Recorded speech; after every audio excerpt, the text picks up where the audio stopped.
Hello everyone, welcome to today's session on analysis of inorganic compounds, that is in biomolecules of class 11 of NCERT.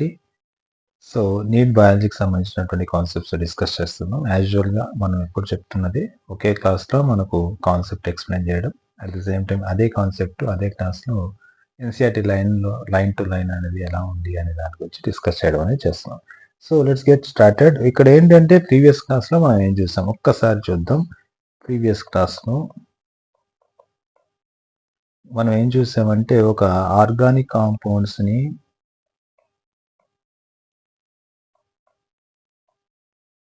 ఏ విధంగా మనం analysis చేసాం, ఏ విధంగా isolate చేసాం. Sorry, with the help of మనకు యాక్చువల్గా TCA ట్రైక్లోరోఎస్టిక్ acid use చేసాము. తర్వాత next grind చేసాం, ఒక టిష్యూని తీసుకొని గ్రైండ్ చేసాం. గ్రైండ్ చేసేసిన తర్వాత ఫిల్టర్ చేసాం. రైట్, ఫిల్టర్ చేసినప్పుడు we got the two fractions. ఒకటి వచ్చేసేసి మనకు ఫిల్ట్రేట్ వచ్చింది, రెండోది వచ్చేసేసి రిటెంటెంట్ వచ్చింది. ఈ ఫిల్ట్రేట్లో యాక్చువల్గా మనకి ఏం ఎవిడెన్స్ చేసామంటే యాసిడ్ సాల్యుబుల్ కాంపోనెంట్స్,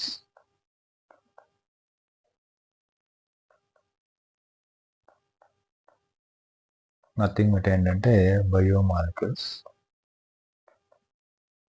ఆర్గానిక్ కాబట్టి బయోమాలిక్యూల్స్. అదే రిటెంటెంట్లో వి గాట్ ది బయో మ్యాక్రో మాలిక్యూల్స్ని ఆప్టైన్ చేసాం. లైక్ మనకి యాక్చువల్గా పాలిమర్స్ అన్నీ కూడా పాలిమర్స్. ఇక్కడ మాత్రం మనకు అమైనో యాసిడ్స్ కావచ్చు, ఫ్యాటీ యాసిడ్స్ కావచ్చు, సింపుల్ షుగర్స్ కావచ్చు, అండ్ న్యూక్లియోటైడ్స్ కావచ్చు, ఇలాంటివన్నీ కూడా వచ్చాయి. దాంతో పాటు అడిషనల్గా ఇప్పుడు ఏ క్లాస్ సంబంధించింది ఈ ఫిల్ట్రేట్లో మనకి యాక్చువల్గా సెల్లో ఉన్నటువంటి ఇనార్గానిక్ కాంపౌండ్స్ కూడా వచ్చుంటాయి. ఇనార్గానిక్ కాంపౌండ్స్ కూడా వచ్చాయి. సో ద పాయింట్ ఏంటంటే ఇక్కడ వచ్చినటువంటి ఆర్గానిక్ కాంపోనెంట్స్ ఏవైతే మనం యాక్చువల్గా ఇక్కడ చూసామో, ఈ ఆర్గానిక్ కాంపోనెంట్స్ ఒక సెల్ లేదంటే టిష్యూస్ నుండి ఐసోలేట్ చేసినటువంటి ఆర్గానిక్ కాంపౌండ్స్లో ఏమున్నాయి, what kind of compounds are they, what compounds are there. Okay, దాంట్లో యాక్చువల్గా ఏమున్నాయి, ఆర్గానిక్ కాంపౌండ్స్ ఏమున్నాయంటే ఎలా, దీనికి ఏంటి అంటే we have to use the కొన్ని సమ్ అనలైటికల్ టెక్నిక్స్ని యూజ్ చేసి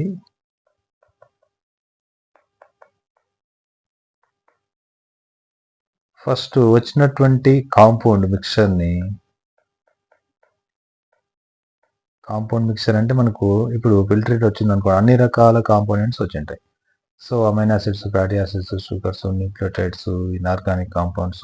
ఒకవేళ రిటర్నెంట్ చూసాం అనుకోండి, మన యాక్చువల్ ప్రోటీన్స్, న్యూక్లిక్ యాసిడ్స్, తర్వాత ఫ్యాటీ యాసిడ్స్, ఫ్యాట్స్, సింపుల్ చెప్పంటే లిపిడ్స్, తర్వాత పాలిసాకరైడ్స్, ఇవన్నీ కూడా వచ్చింటాయి. సో ది పాయింట్ ఏంటంటే ఇవే వచ్చాయి, ఈ కాంపోనెంట్స్ ఉన్నాయని మనకు ఎలా తెలుస్తుంది అంటే ఫస్ట్ ఆఫ్ ఆల్ ఇవన్నీ కూడా ఒక మిక్చర్గా వచ్చింటాయి, అన్ని కూడా కలిసి లిక్విడ్ టీసీఏలోకి వచ్చింటాయి, అన్ని కలిసి రిటెంటెంట్లో ఉంటాయి. కాబట్టి వీటిని ఏం చేయాలంటే ఈ మిక్చర్లో ఉన్నటువంటి కాంపౌండ్ని ఫస్ట్ సపరేట్ చేయాలి.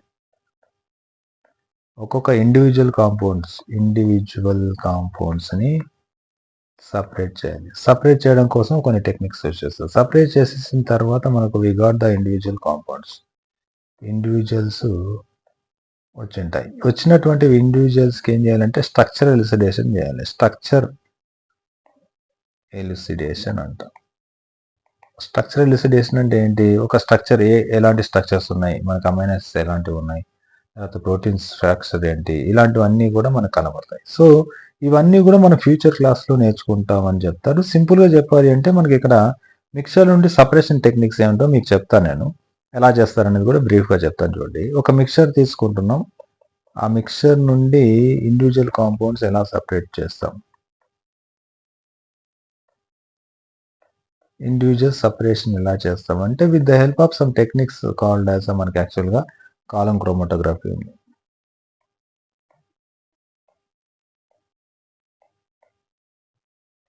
సింపుల్గా చెప్తాను. కాలం క్రోమాటోగ్రఫీ ఏదైతే మిక్చర్ వచ్చిందో మనం ఏం చేస్తామంటే there is a column, like ఇలాంటి స్ట్రక్చర్ ఒకటి ఉంటుంది.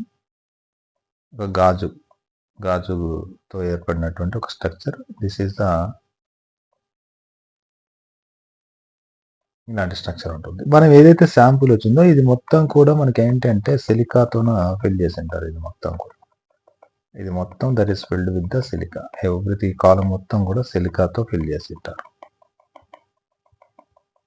Like this. ఇప్పుడు మన శాంపుల్ ఏదైతే కలెక్ట్ చేసామో ఆ కలెక్ట్ ఫిల్టర్ లో నుంచి వచ్చినటువంటి శాంపుల్ని ఇక్కడ పెడతాం. So this is the filtrate కావచ్చు, రిటెండెడ్ కావచ్చు. So now this is the mixture ఉంది. ఈ మిక్చర్ లోపల there are many compounds have the different polarities ఉంటాయి. డిఫరెంట్ పొలారిటీ ఉన్నటువంటి మెనీ కాంపౌండ్స్ మిక్చర్ ఉన్నాయి. ఇప్పుడు ఏం చేయాలంటే we can use the different polarity solvents ని యూజ్ చేస్తాం.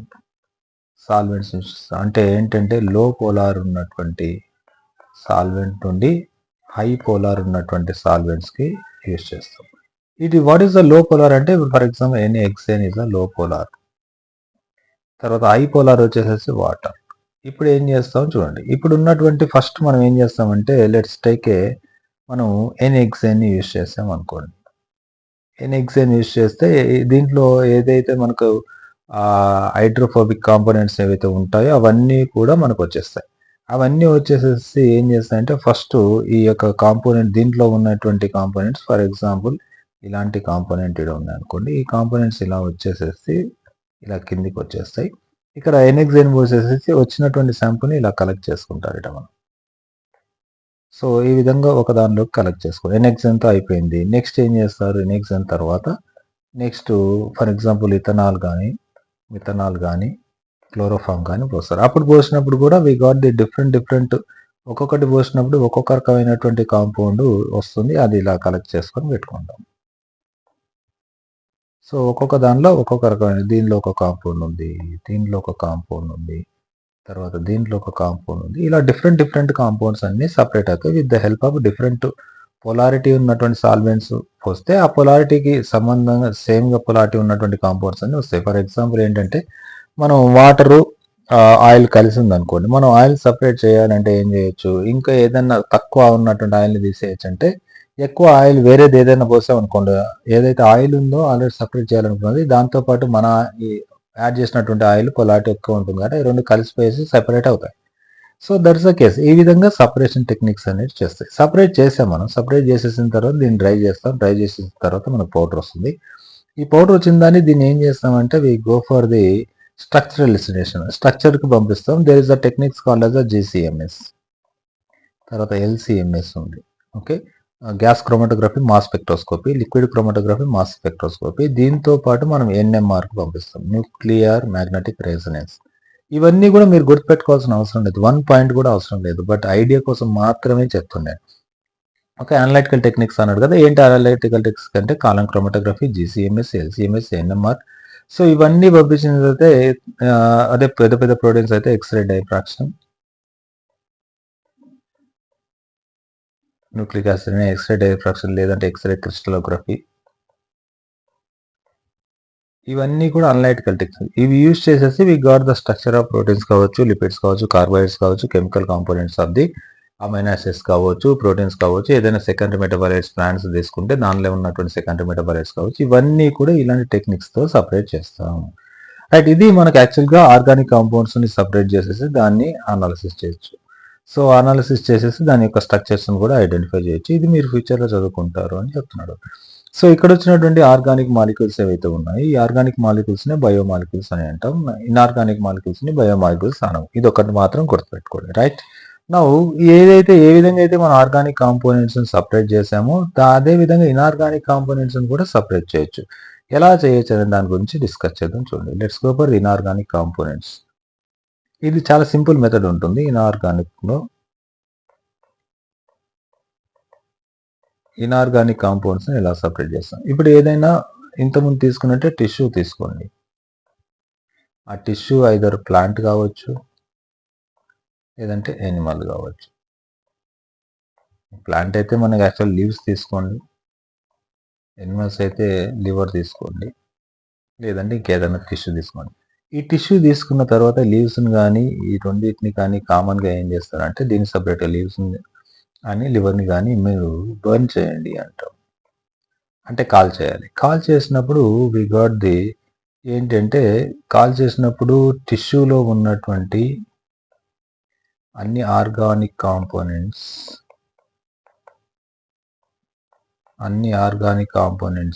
కాంపౌండ్స్ ఏవైతే ఉంటాయో they evaporate as CO2 and water అంటాం. With the help of oxygen oxidize అవుతాయి. అంటే ఏంటి? ఆర్గానిక్ కాంపోనెంట్స్ ఆక్సిడైజ్ అవుతున్నాయి. ఎలా ఆక్సిడైజ్ అవుతుంది? ఫర్ ఎగ్జాంపుల్ ఆర్గానిక్ కాంపోనెంట్స్‌లో కార్బన్ ఉంటుంది, హైడ్రోజన్ ఉంటుంది. Is it right? ఆర్గానిక్ అంటేనే కార్బన్, హైడ్రోజన్ ఉండాలి. CO2 is not a organic compounds గుర్తుపెట్టుకోండి. ఎందుకంటే ఆక్సిజన్ ఉంది, కార్బన్ ఉంది. కార్బన్ ఉన్నంత మాత్రం ఆర్గానిక్ కాదు. కార్బన్‌తో పాటు హైడ్రోజన్ కూడా ఉండాలి. సో ఇప్పుడు ఏంటంటే మనం కాల్చుతున్నప్పుడు ఏదైనా బర్న్ చేస్తున్నప్పుడు మనకు కామన్‌గా తెలిసింది ఏంటంటే ఆక్సిజన్ సప్లై చేసామనుకోండి ఆ బర్నింగ్ ఇంకా ఎక్కువ అవుతుంది. అదే కార్బన్ డయాక్సైడ్ సప్లై చేసామనుకోండి బర్నింగ్ అనేది టప్‌మనేసి ఆరిపోతుంది. సో ఫ్లేమ్ అనేది ఆరిపోతుంది. లైక్ ఇప్పుడు కూడా ఏంటి అంటే మనం ఆక్సిజన్ సమక్షంలో కాలుస్తున్నాం. కాల్చినప్పుడు లీవ్స్‌లో గాని, లివర్‌లో గాని ఉన్నటువంటి ఆర్గానిక్ కాంపోనెంట్స్ ఆక్సిజన్‌తో రియాక్ట్ అవుతున్నాయి.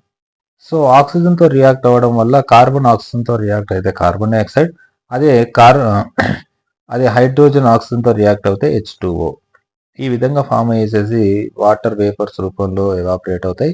అదే కార్బన్ డయాక్సైడ్ గ్యాస్ రూపంలో వెళ్ళిపోతుంది. ఇంకా ఏం మిగిలి ఉంటుంది? అంటే ఇప్పుడేంటి ఆర్గానిక్ కాంపోనెంట్స్ మొత్తం కూడా టిష్యూలో, లివర్‌లో బర్న్ చేయడం వల్ల ఆ కార్బన్ డయాక్సైడ్ వాటర్ రూపంలో వెళ్ళిపోయినాయి. ఇంకేం మిగులుతుంది? ఇదంతా అయిపోయిన తర్వాత వి గాట్ ది యాష్ అంటే బూడిద మిగులుతుంది. ఈ బూడిదలోనే ఆర్గానిక్ కాంపౌండ్స్ మొత్తం పోయినాయి కాబట్టి we got the inorganic compounds. ఇప్పుడు దీనిలో ఏముంటున్నాయి మనకు? ఇనార్గానిక్ కాంపౌండ్స్ ఉంటాయి. ఈ ఇనార్గానిక్ కాంపౌండ్స్ ఏవైతే ఉన్నాయో వీటిని మళ్ళీ ఏం చేస్తామంటే మనం అనాలిసిస్ చేస్తాం. Elemental analysis.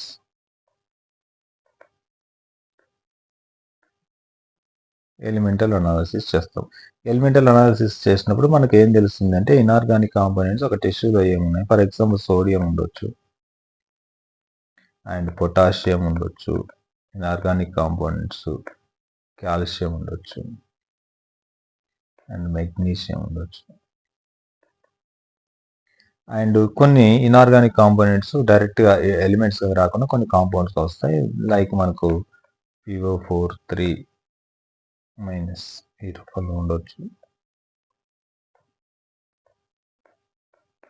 లేదు అంటే కాల్షియం కార్బోనేట్ రూపంలో ఉండొచ్చు. లేదు NaCl సాల్ట్ రూపంలో ఉండొచ్చు. SO4 - 3 ఈ రూపంలో కూడా ఉండొచ్చు. అంటే ఏంటంటే ఇనార్గానిక్ కాంపౌండ్స్ సోడియం గానీ, పొటాషియం గానీ, కాల్షియం గానీ, మెగ్నీషియం గానీ ఇక్కడ ఫాస్ఫరస్ ఆక్సిజన్‌తో ఫామ్ అయింది. Calcium carbon dioxide CO3 తోన, NaCl తోన, SO4 తోన ఈ విధంగా కాంపోనెంట్స్ కూడా ఉంటాయి. ఇనార్గానిక్ ఎక్కడ కూడా కార్బన్, హైడ్రోజన్ కనబడచ్చు.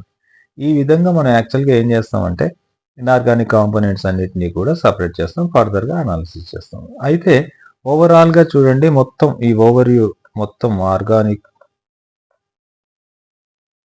ఓవర్‌వ్యూలో మన మొత్తం ఆర్గానిక్ ఉన్నాయి, ఇనార్గానిక్ ఉన్నాయి. Organic, inorganic. ఒకవేళ ఇదే ఎక్స్పెరిమెంట్ ఇక్కడ చేసినటువంటి ఎక్స్పెరిమెంట్ కనుక ఒకవేళ కెమిస్ట్రీ అతను కనుక చేశాడు అనుకోండి, కెమిస్ట్రీ పర్సన్ కనుక చేశాడంటే ఈ can identify the what kind of aldehydes ఉన్నాయి, కీటోన్స్ ఉన్నాయి, అరోమాటిక్ కాంపౌండ్స్ ఉన్నాయి అనేసి అనుకుంటాడు. అంటే వచ్చినటువంటి ఆర్గానిక్ కాంపౌండ్స్లో ఆల్డిహైడ్స్ ఉన్నాయా, ఎలాంటి ఆల్డిహైడ్స్ ఉన్నాయి, లేదంటే కీటోన్స్ ఉన్నాయా, ఎలాంటి కీటోన్స్ ఉన్నాయి, లేదంటే అరోమాటిక్ కాంపౌండ్స్ ఉన్నాయా, ఎలాంటి అరోమాటిక్ కాంపౌండ్స్ ఉన్నాయి, ఇవి చూస్తాడు. అలా కాకుండా ఇదే ఎక్స్పెరిమెంట్ మనం కనుక చేస్తే బయాలజిస్ట్లను కనుక చేస్తే we can identify these compounds అవి యాక్చువల్గా అమైనో యాసిడ్స్ ఉన్నాయా, లేదంటే న్యూక్లియోటైడ్స్ ఉన్నాయా, ఫ్యాటీ యాసిడ్స్ ఉన్నాయా, తర్వాత కార్బోహైడ్రేట్స్ ఉన్నాయి. ఒకవేళ ఉంటే ఎలాంటి అమైనో యాసిడ్స్, అసిడికా, బేసికా, న్యూట్రలా, లేదంటే ఆలిఫాటికా లైక్ అలాంటి అమైనో యాసిడ్స్. న్యూక్లియోటైడ్స్ ఉంటే అడినైన్, గ్వానిన్, సైటోసిన్, థైమిన్స్. తర్వాత ఫ్యాటీ యాసిడ్స్ ఉంటే మనకు రకరకాల ఫ్యాటీ యాసిడ్స్ ఉన్నాయి. ఓకే, పామిటిక్ యాసిడ్ ఉంది, అరక్టోనిక్ యాసిడ్ ఉంది లైక్ అలాంటివన్నీ. కార్బోహైడ్రేట్స్ యాక్చువల్‌గా తెలిసిందే మనకి యాక్చువల్ సింపుల్ షుగర్స్ ఉన్నాయి. కాంప్లెక్స్ షుగర్స్ కూడా ఉన్నాయి. సో, ఇది మన యాక్చువల్‌గా ఆర్గానిక్ కాంపోనెంట్స్‌ని, ఇనార్గానిక్ కాంపోనెంట్స్‌ని ఒక టిష్యూలో గాని, సెల్స్‌లో గాని ప్లాంట్స్‌లో గాని, యూకారియోట్స్‌లో గాని, ప్రొకారియోట్స్‌లో గాని ఆర్గానిక్ కాంపౌండ్స్ ఎలా ఐడెంటిఫై చేయొచ్చు, ఇనార్గానిక్ కాంపోనెంట్స్‌ని ఎలా ఐడెంటిఫై చేయొచ్చు. అదే బయాలజిస్ట్ అయితే దాంట్లో మనం ఏం సెర్చ్ చేస్తాం, అదే కెమిస్ట్రీ పర్సన్ చేస్తే అతను ఏం సెర్చ్ చేస్తాడనే దాని గురించి కంప్లీట్ ఇన్ఫర్మేషన్. ఇదే కంటెంట్ ఒకసారి మనం ఏం చేద్దామంటే ఎన్‌సీఈఆర్‌టీలో చూడండి.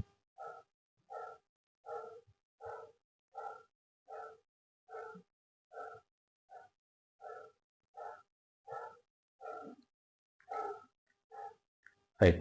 ప్రీవియస్ క్లాస్ ఏదైతే ఉందో దానికి ఎక్స్‌టెన్షన్ మనం యాక్చువల్‌గా ప్రీవియస్ క్లాస్ ఇక్కడ వరకు చెప్పాము. దానికి ఎక్స్‌టెన్షన్ ఇది చూడండి. సో, ఈ టేబుల్ కూడా లాస్ట్ క్లాస్‌లోనే చెప్పాము. ఇక్కడ చూడండి నెక్స్ట్ చూస్తే in higher classes you will learn about how to analyse living tissue sample and identify a particular organic compound. Organic కాంపోనెంట్స్‌ని పర్టిక్యులర్ ఆర్గానిక్ కాంపోనెంట్‌ని ఎలా ఐడెంటిఫై చేస్తాం, ఏ విధంగా అనాలిసిస్ చేస్తాం అనేది ఫ్యూచర్‌లో చదువుకుంటారు అని చెప్తా ఉన్నాడు. అయితే it will suffice to say here that one extracts the compounds. ఒక్కసారి కనుక కాంపౌండ్స్ని ఎక్స్ట్రాక్ట్ చేసేసిన తర్వాత అంటే టిష్యూ నుండి సపరేట్ చేసిన తర్వాత దెన్ ఏం చేస్తారంటే సబ్జెక్ట్స్ టు ద ఎక్స్ట్రాక్ట్ ఏదైతే మనకు వచ్చినటువంటి ఎక్స్ట్రాక్ట్ ఉందో వచ్చినటువంటి ఫిల్టరేట్ కావచ్చు రిటర్నేట్ కావచ్చు దాన్ని ఏం చేస్తారంటే various separation techniques till one has separated A compound from the all other compounds అంటారు. ఇక్కడ ఏంటంటే మనకు ఒక మిక్చర్ ఆఫ్ కాంపౌండ్స్ని సపరేట్ చేసాము. సపరేట్ చేసి ఫిల్టరేట్ చేస్తాం. ఫిల్టరేషన్‌లో చాలా రకాల కాంపౌండ్స్ ఉంటాయి. ఆ కాంపౌండ్స్‌లో నుంచి మనం పర్టిక్యులర్‌గా ఒక కాంపౌండే తీసుకోవాలి అనుకున్నప్పుడు సెపరేట్ ఇండివిడ్యువల్ కాంపౌండ్స్ తీసుకోవాలనుకున్నప్పుడు we have to subject this extract to the analytical techniques. ఎందుకు అనలైటికల్ టెక్నిక్స్ అంటే కాంప్లెక్స్ కాంపౌండ్స్ ఏవైతే ఉన్నాయో మిక్చర్‌లో నుంచి మనం ఇండివిడ్యువల్ కాంపౌండ్స్ తీసుకోవడానికి అనేసి ఇక్కడ చెప్తున్నాడు. ఇన్ అదర్ వర్డ్స్ వేరే విధంగా చెప్పాలంటే వన్ ఐసోలేట్స్ ప్యూరిఫైస్ ఏ కాంపౌండ్ అంటాడు. ఒకసారి ఐసోలేట్ చేసేసిన తర్వాత అంటే టిష్యూ నుండి ఐసోలేట్ చేసిన తర్వాత సపరేట్ చేసిన తర్వాత దాన్ని ప్యూరిఫై చేసుకోవాలి. ఏం కాంపౌండ్స్ ఉన్నాయని చూడడానికి కోసం అంటాడు. Now analytical techniques when applied to the compound give us an idea of the molecular formula and the probable structure of the compound. Compound అంటే ఇక్కడ ఏంటి amino acid is the compound. ఎందుకంటే it has the multiple elements ఉంటాయి కాబట్టి. So that is the compound అంటాం. So ఈ యొక్క amino acid compounds కావచ్చు, న్యూక్లియోటైడ్స్ కావచ్చు, తర్వాత ఫ్యాటీ యాసిడ్స్ కావచ్చు, ఇవన్నీ కూడా కాంపౌండ్స్ అనమాట. ఈ కాంపౌండ్స్ ఏం చేస్తున్నామంటే మనం ఒకవేళ ఈ విధంగా సపరేట్ చేసేసిన తర్వాత అనలిటికల్ టెక్నిక్స్ వచ్చేసి we can identify the structure of compounds also with the help of GCMS, LCMS ఇవన్నీ ఉన్నాయి చూడండి అట్లాగా. Now, all the carbon compounds that we get from the living tissue can be called biomolecules. Biomolecules ఏంటి మనకు అన్ని organic కాంపోనెంట్సే carbon hydrogen ఉన్నటువంటి components biomolecules అంటారు. However అయినప్పటికీ living organism have also got the inorganic elements. ఇదే కాకుండా inorganic components కూడా living organisms లో ఉంటాయి డెఫినెట్ గా. మనకు సోడియం పొటాషియం లైక్ ఇవన్నీ కూడా అవి లేకపోతే మనకు యాక్చువల్గా కుదరదు. తర్వాత దాంతోపాటు ఎలిమెంట్స్ కాంపౌండ్స్ ఇంతేమి ఉంటాయి అంటాడు. How do we know this మనకి ఎలా తెలుస్తుంది అంటే slightly different but destructive method. ఒక చిన్న డిఫరెన్స్ ఉన్నటువంటి method destructive experiment has to be done. ఒక కొద్ది ఇంతకుముందు చేసిన దాని లేకుండా కానీ కొద్ది స్లైట్గా డిఫరెంట్గా ఉంటుంది. అలాంటి దాని ద్వారా మన మెథడ్ ఎక్స్పెరిమెంట్ చేస్తే మనకు ఇన్ఆర్గానిక్ కాంపోనెంట్స్ వస్తాయని చెప్తున్నాడు. వన్ వెయిట్స్ ఇక్కడ ఏంటంటే ఏం చేయమంటున్నాడు అంటే one weighs a small amount of the living tissue.